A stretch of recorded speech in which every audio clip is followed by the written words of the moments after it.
Hey guys, how's everyone doing? So this little video is going to be showing you these parts. If you remember my videos from before with the 1.5, these little plastic covers that I picked up.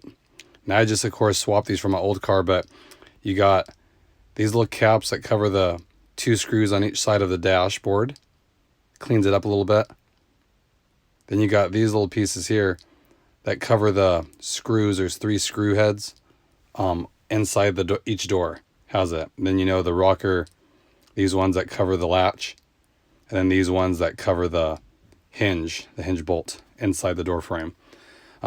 Very simple. All these things probably cost me $12 from China.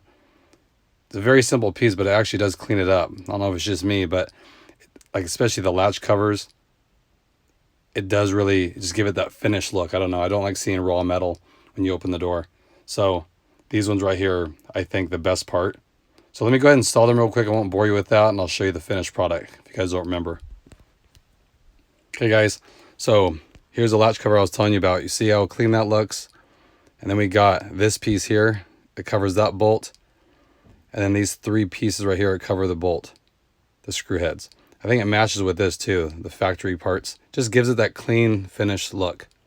Nothing fancy here. And then these pieces right here that cover the bolt heads that hold the dash on. So like I said, for $10 or something for some plastic parts from China, in my opinion, it does a good job of just cleaning up the inside. Like that looks finished right there. And same with this, instead of seeing 2 screw heads on there. I don't know, I just never liked that look. So I can put a link in the description where each of these pieces, like what they're called and where I got them from. Like I said, you're not going to spend that much, $10 from China. You know, if you want them quicker, you got to spend a little bit more, but okay. Just want to share that with you guys. Starting this build on this car. I'm glad you guys are with me to experience that. Thanks for everything, guys. And if you haven't, please hit that like and subscribe button. I appreciate it. And I'll catch you guys next time. Take care, everyone.